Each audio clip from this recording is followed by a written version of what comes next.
السلام علیکم ورحمۃ اللہ وبرکاتہ۔ کیسے ہیں آپ سب؟ امید ہے خیریت سے ہوں گی۔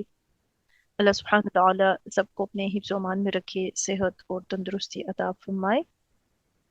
درود پاک سب پڑھ لیجئے۔ بسم اللہ الرحمن الرحیم۔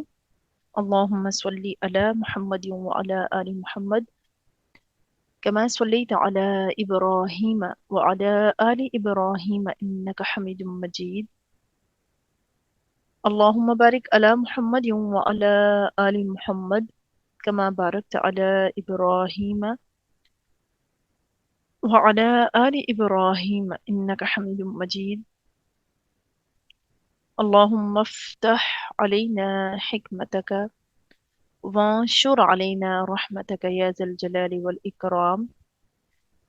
رب اشرح لي صدري ويسر لي أمري واحلل عقدة من لساني يفقه قولي۔ رب زدنا علما رب زدنا علما رب زدنا علما وعملا صالحا، آمین ثم آمین۔ آج انشاءاللہ تعالی عز و جل ہم سورۃ البقرہ آیت نمبر 96 سے اپنے سبق کا آغاز کریں گے۔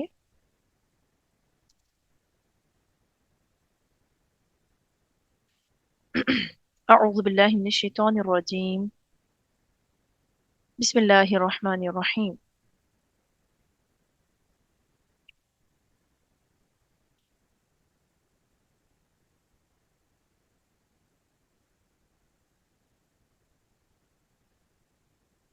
وَلَتَجِدَنَّهُمْ، اور البتہ تم پاؤ گے انہیں، احرص، زیادہ حریص، الناسی، لوگ، علی حیات، زندگی پر۔ وَلَتَجِدَنَّهُمْ أَحْرَصَ النَّاسِ عَلَى حَيَاةٍ، کہ تم انہیں دوسرے لوگوں سے زیادہ زندگی پر حریص پاؤ گے۔ وَمِنَ الَّذِينَ أَشْرَكُوا، واو اور من سے، الذین، وہ لوگ جنہوں نے اشرکوا شرک کیا، یودو چاہتا ہے، احدہم ان میں سے ہر ایک، ان کا ہر ایک، لو یعمرو کاش وہ عمر پائے، کاش وہ عمر دیا جائے، الف سنہ 1000 سال۔ وما ہوا، وما اور نہیں ہوا وہ، بمزحزحہ اسے دور کرنے والا، من العذاب عذاب سے، ان یعمر کہ وہ عمر دیا جائے۔ واللہ اور اللہ تعالی، بصیر دیکھنے والا ہے، بما ساتھ اس کے جو یعملون وہ عمل کرتے ہیں۔ اب اس آیت مبارکہ میں اللہ سبحانہ تعالیٰ کیا ارشاد فرماتے ہیں کہ وَلَتَجِدَنَّهُمْ أَحْرَصَ النَّاسِ عَلَى حَيَاةٍ، اور تم انہیں دوسرے لوگوں کے مقابلے میں زندگی پر زیادہ حریص پاؤ گے۔ وَمِنَ الَّذِينَ أَشْرَكُوا، اور مشرکوں سے بھی زیادہ، یعنی ان لوگوں کو سب سے زیادہ حریص پاؤ گے، کس کو؟ یہود کو، یعنی دنیا کی زندگی پر سب سے زیادہ حریص جو ہے یہودی ہیں۔ کیوں؟ تاکہ یہ دنیا کی لذتوں سے زیادہ فائدہ حاصل کرنے، کیونکہ انہیں پتا ہے کہ آگے تو کچھ بھی نہیں ہے ان کے لیے۔ وَمِنَ الَّذِينَ أَشْرَكُوا، اور مشرکین سے بھی زیادہ زندگی کے شدائی ہیں۔ ان میں سے یود احدہم لو یعمر الف سنہ، اللہ سبحانہ وتعالیٰ فرماتا ہے ان میں سے ہر ایک یہ چاہتا ہے کہ وہ 1000 سال عمر دیا جائے۔ حالانکہ اللہ سبحانہ وتعالیٰ فرماتا ہے 1000 سال جینے سے کیا یہ عذاب سے بچ سکیں گے؟ وما ہوا بمزحزحہ من العذاب ان یعمر، اللہ تعالیٰ نے فرما دیا کہ 1000 سال عمر دیے جانے کے باوجود بھی یہ عذاب سے بچ نہ پائیں گے، عذاب ان سے دور نہیں کیا جائے گا۔ تو زیادہ عمر کا مل جانا عذاب کو روک نہیں سکتا۔ 1000 سال کے بعد کیا ہوگا؟ موت تو پھر بھی آئے گی، حساب کتاب تو پھر بھی ہوگا۔ اور آگے فرمایا واللہ بصیر بما یعملون، اللہ دیکھ رہا ہے جو یہ عمل کر رہے ہیں. تو اس آیت سے بہت ساری باتیں ہمیں پتہ چلتی ہیں. ایک تو پیچھے سے ہم بنی اسرائیل کا ذکر پڑھ رہے ہیں کہ بنی اسرائیل کیا کچھ کرتے تھے، کیا ان کی عادات اطوار تھی، کفر و نافرمانی میں کیسے بڑھے ہوئے تھے، اور اپنے آپ کو جو یہ لاڈلے اور چہیتے کہتے تھے، جو یہ دعوے کیا کرتے تھے، اصل میں یہ جھوٹے تھے. اسی لیے تو ہم نے آخری آیت میں پڑھا تھا کہ یہ جو ہیں انہیں دعوت دی گئی تھی حدیث میں، آجو مباہلہ کرو. مناظرے کی دعوت دی گئی تھی کہ آئیں سب دعا کرتے ہیں، جو جھوٹا ہے اس پر اللہ کی لعنت ہو اور وہ ہلاک کر دیا جائے. تو پتہ تھا، اسی لیے تو پیچھے ہٹ گئے، جزیے پر راضی ہو گئے. نہ کوئی مباہلے کے لیے آیا، نہ کوئی حضور کے مقابلے میں سامنے آیا، اور سمجھا دیا ان کے بڑوں نے کہ اگر گئے تو بچو گے نہیں. اور حدیث ہمیں یہی بتاتی ہے اگر کوئی آ جاتا تو ان میں ایروئے استی پر کسی یہودی کا، کسی عیسائی کا نام ہی نہ ہوتا. یہ تو دنیا کی ظاہری رونق اور ظاہری مال و عطا کے لیے اس طرح کی حرکتیں کرتے ہیں. تو ہمیں کیا پتا چلا کہ بنی اسرائیل زندگی کی محبت میں ہر کسی سے بڑھ کر ہیں. سب سے زیادہ انہیں زندگی عزیز ہے، ہر قوم سے بڑھ کر یہ چاہتے ہیں کہ ہم زندہ رہیں. دوسری چیز جو ہمیں معلوم ہوئی، طویل عمر، لمبی عمر انسان کو اللہ کے عذاب سے نہیں بچا سکتی. یہ ہو ہی نہیں سکتا کہ کوئی بہت زیادہ جیے اور وہ سوچے کہ میں عذاب سے بچ جاؤں گا. آخر تو موت آنی ہے. پھر کیا ہوگا؟ تیسری چیز، یہ لمبی عمر جو ہے مومن کے لیے فائدہ مند ہے. موت کی تمنا تو نہیں کرنی چاہیے، کسی حال میں نہیں کرنی چاہیے. ایک شخص رسول اللہ صلی اللہ تعالیٰ علیہ وآلہ وسلم کے پاس آیا اور کہنے لگا کہ یا رسول اللہ صلی اللہ علیہ وآلہ وسلم، کون سا انسان سب سے زیادہ اچھا ہے؟ فرمایا جس کی عمر لمبی ہو اور اس کا عمل بھی اچھا ہو. تو اس لیے ہمیں دیکھنا ہے کون سا انسان اچھا ہے. بتا دیا، عمر بھی زیادہ، عمل بھی اچھا. یا اللہ ہمیں لمبی عمر دے، یہ دعا نہیں ہونی چاہیے. صرف یہ دعا نہیں ہونی چاہیے. جب بھی آپ اپنے لیے دعا کریں، اپنے بچوں کے لیے دعا کریں، اپنے عزیز و اقارب کے لیے دعا کریں، اپنے پیاروں کے لیے دعا کریں، تو صرف لمبی عمر کی دعا ہرگز مت کریں. امام احمد بن حنبل کو جب کوئی شخص لمبی عمر کی دعا دیتا تو وہ پریشانی میں پڑ جایا کرتی تھی. انہیں یہ دعا پسند نہیں آتی تھی، سوائے اس کے کہ کوئی ساتھ یہ کہے، یہ دعا کرے کہ نیک عمل کے ساتھ، لمبی اطاعت کے ساتھ جو ہے اللہ آپ کو لمبی عمر عطا کرے، تب خوش ہوتے تھے. تو ہمیں کیا دعا کرنی ہے، ہمیں کیا دعا دینی ہے کہ اللہ پاک ہمیں لمبی زندگی عطا فرمائے. ہمارے پیاروں کے لیے کرنی تو اللہ انہیں لمبی زندگی عطا فرمائے اپنی اطاعت کے ساتھ. تو حدیث نے ہمیں بتا دیا کہ اچھا انسان کون ہے، جس کی عمر لمبی اور عمل نیک ہو. پھر پوچھا گیا کہ کون سا انسان بدترین ہے. اب بدترین انسان کون ہے؟ من طال عمره وساع عمله، کہ جس کی عمر لمبی ہو اور اس کے عمل بدترین ہوں، اس کے اعمال برے ہوں. تو کیا پتا چلا ہمیں کہ انسان کی اصل عمر وہ ہے جو وہ اطاعت الہی میں بسر کرے، عبادت الہی میں بسر کرے. حقیقی عمر کون سی بنی؟ اب دیکھیں کتنا کوئی جی لیتا ہے، 50 60 60 سال، کوئی تو اس سے پہلے بھی چلے جاتے ہیں. تو حقیقی عمر حدیث کے مطابق جو ہمیں فائدہ دے گی، جس سے ہم بہترین انسان، وہ عمر کہ جس میں اعمال صالحہ ہوں، اعمال حسنہ شامل ہوں. اطاعت خداوندی میں جو عمر گزرے، جو وقت گزرے، تلاوت قرآن میں گزرے، ذکر الہی میں گزرے، تسبیح و تحلیل میں گزرے، درود و سلام میں گزرے. ہمارا کیا حال ہے؟ افسوس کے ساتھ ہم لوگوں کا تو یہ عالم ہے کہ صبح کی تلاوت کے لیے ہمارے پاس ٹائم نہیں ہوتا، قرآن پاک کی تلاوت نہیں کر پاتے، ہمارے پاس وقت نہیں ہے. ہم اللہ کے لیے وقت نہیں نکال رہے، ہم دنیا کے لیے وقت نکال رہے ہیں. تو پھر کیا فائدہ ہے ہماری زندگی کا؟ کہ لمبی زندگی نیکیوں سے بھرپور. ذرا اپنی زندگی کا ہم جائزہ لیتے ہیں، ہم دیکھتے ہیں کتنے گھنٹے ہم سونے پہ، 7 8 گھنٹے تو ہم سونے میں گزار دیتے ہیں، کچھ کھانے پینے میں، کام کاج میں صرف کر دیتے ہیں. اپنے پورے دن میں اور رات میں ہمیں دیکھنا ہے ہم نے پورے دن میں کتنا تلاوت قرآن کی. میں نے کہا نا کہ ہم صبح کے لیے وقت نہیں نکال پاتے، کہ جو افضل وقت ہے تلاوت کا، کہ اللہ کی رحمت بھرے فرشتے اس وقت نازل ہو رہے ہیں، اللہ کی رحمتیں نازل ہوتی ہیں. دن کا آغاز اللہ کے نام سے ہو تو وہ خیر و برکت رہتی ہے، پورا دن بہترین گزرتا ہے. تو ہم نے دیکھنا ہے کہ پورے دن میں ہم نے کتنے وقت میں قرآن پاک پڑھا. 5 منٹ میں قرآن پاک پڑھا، 5 منٹ صرف قرآن پاک کو دیے. نمازیں ہوئی تو ان کو آدھا یا پونا گھنٹہ ہم نے صرف 4 سے 5 نمازوں میں لگایا. تو اپنی ہر دن میں صرف ہم 1 گھنٹہ اللہ کی عبادت کرتے ہیں، باقی زندگی کس کام میں جا رہی ہے؟ چینل چینج کر رہے ہیں، کچھ اچھا نہیں لگ رہا بس دیکھ رہے ہیں.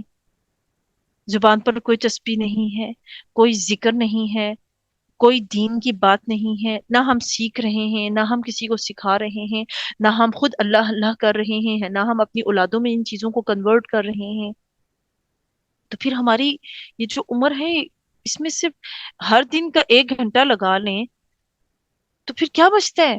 کتنی عمر عبادت میں جا رہی ہے. کچھ اللہ کے پیارے ایسے بھی ہیں کہ اللہ تعالیٰ نے انہیں کم عمر دی، لیکن وہ ایسے اعمال کر کے چلے گئے کہ ان کے لیے صدقہ جاریہ بن گئے. جیسے امام حازمی، کہتے ہیں ان کی عمر 37 ایئرس تھی، وہ فوت ہو گئی، لیکن انہوں نے ایک بہت بہترین الاعتبار کے نام سے کتاب لکھی. اور بھی بہت سارے لوگ ہیں جن کی عمریں اتنی نہیں تھی، لیکن صدقہ جاریہ والے کام جو ہے، نیک کام وہ کر گئے. وہ ان کے جانے کے بعد بھی جاری رہی، زندگی میں بھی ان نے کیا.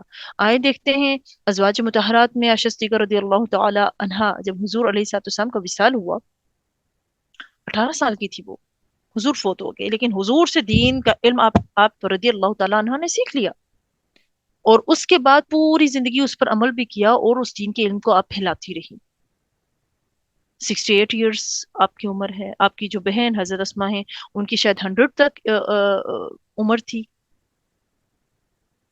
تو اصل چیز کوانٹیٹی نہیں ہے، کوالٹی ہے. میں نے کوئی کتنے سال جیا یا ہم کتنے سال جئیں گے، نہ مجھے معلوم نہ آپ کو معلوم. ایک بندہ 100 سال جیا، لیکن 100 سال میں اس نے کبھی رب کو سجدہ نہ کیا، کبھی رب کا شکر ادا نہ کیا، کبھی قرآن نہ پڑھا، کبھی ذکر نہ کیا، کبھی رب کے عطا کی ہوئی نعمتوں کا نہ ذکر کیا، نہ اپنی اولاد کو سکھایا. تو کیا فائدہ ہے ایسی زندگی کا؟ تو عمر کم بھی ہو، لیکن وہ جو ہم نے اعمال کیے ہوں وہ پائے کے ہونے چاہیے. ہم کتنے گھنٹے اللہ کی عبادت کی، ہمیں یہ دیکھنا ہے. اور آیت کا آخری حصہ بہت زیادہ غور طلب ہے، واللہ بصیر بما یعملون. اللہ دیکھ رہا ہے ہم جو جو عمل کر رہے ہیں. بندو یہ مت سوچنا کہ اللہ کو کچھ معلوم نہیں، بڑا غور طلب ہے کہ جو ہم سب عمل کر رہے ہیں، ظاہر، پوشیدہ، سرگوشیاں، دلوں میں اٹھنے والے خیالات، اچھے برے، جو جو ہیں، اللہ اس پر نظر رکھے ہوئے ہے. اللہ ہمیں دیکھ رہا ہے ہم رات کے اندھیروں میں، تنہائیوں میں کیا کر رہے ہیں، ہم دن کی روشنی میں کیا کر رہے ہیں، ہم ظاہراً کیسے رہ رہے ہیں، باطنی طور پر کیسے رہ رہے ہیں، لوگوں کے سامنے کیا ہے اور پس پردہ کیا ہے. تو ہمیں اپنی عمر کو اعمال صالحہ کے ساتھ جوڑنا ہے. فارغ لمحے میں بیٹھے ہوں تو درود پڑھیں، ذکر و اذکار کریں. زبان ذکر الہی سے خالی نہ ہو تو پھر ہم ذاکرین میں انشاءاللہ شمار ہوں گے.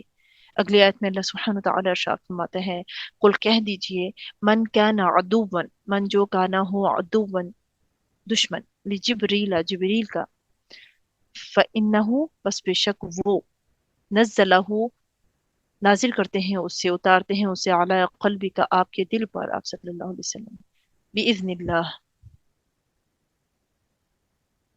اللہ کے حکم سے، مصدقا لما تصدیق کرنے والا، لما اس کی جو بین یدیہ اس سے پہلے ہے وہدن اور ہدایت، و بشرا اور خوشخبری، للمؤمنین ایمان والوں کے لیے۔ بنی اسرائیل کا ایک اور غلط عقیدہ، غلط خیال، اللہ سبحانہ وتعالی اس کی جو ہے وہ تردید فرما رہا ہے۔ بہت ساری روایات ہمارے سامنے آتی ہیں، انشاءاللہ میں ان میں سے کچھ آپ کے سامنے بیان بھی کروں گی، لیکن اس سے پہلے مختصراً یہود کی جو مشکل تھی نا وہ کیا تھی، انہیں مشکل کب پیش آئی؟ سب سے پہلی چیز کہ وہ جبریل امین کو اپنا دشمن جانتے تھے۔ کیا وہ وجوہات تھی؟ کہ جب حضور صلی اللہ تعالیٰ علیہ وآلہ وسلم تشریف لائے مدینہ طیبہ میں، یہودیوں کی آپ سے ملاقات ہوئی، جب آپ نے فرمایا کہ جبریل میرے پاس آتے ہیں، وحی الہی لے کر آتے ہیں، تو یہودی کہنے لگے جبریل تو ہمارا دشمن ہے اور ہم اس کے دشمن ہیں، ہم جبریل کو نہیں مانتے۔ ریزن کیا تھی؟ جبریل ہمیں پسند نہیں ہے، وہ عذاب لے کر آتا ہے، ہماری قوم کے کچھ لوگوں پر وہ عذاب لے کر آیا۔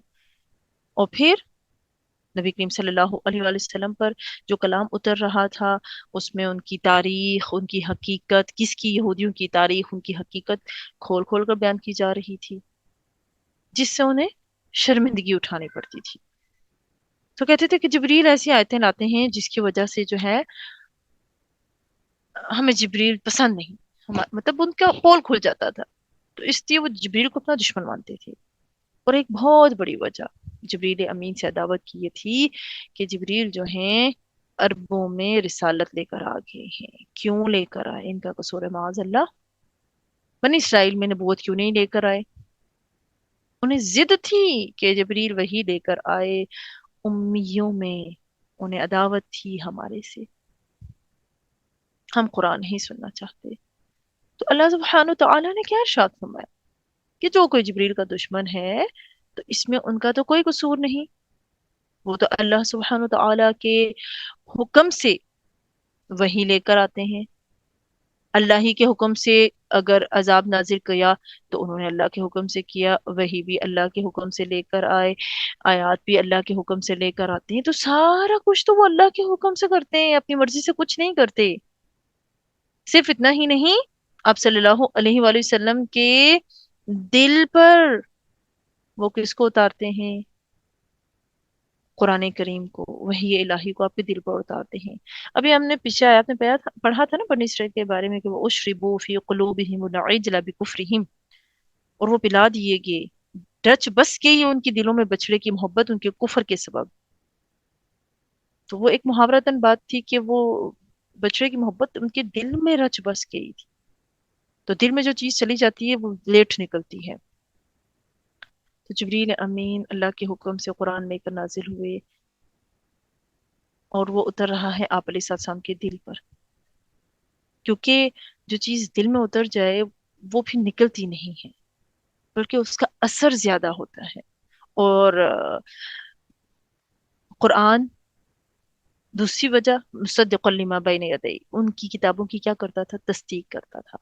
ان کی کتابوں کی تصدیق، اس میں نبی آخر الزمان کا ذکر ہے، اس میں فلانا ذکر تھا، فلانا ذکر تھا، قرآن کریم اس کو بیان کرتا ہے کہ یہ باتیں موجود تھی اس میں، تو ان کے سارے راز کھل جاتے تھے، کچھ چھپا ہوا نہیں تھا۔ وہ ہدن، اور یہ کتاب، یہ قرآن کریم ہدایت کا باعث بھی ہے، راستہ بھی دکھا رہا ہے، اصل منزل کون سی ہے وہ بھی دکھا رہا ہے۔ وہ بشرا، اور جو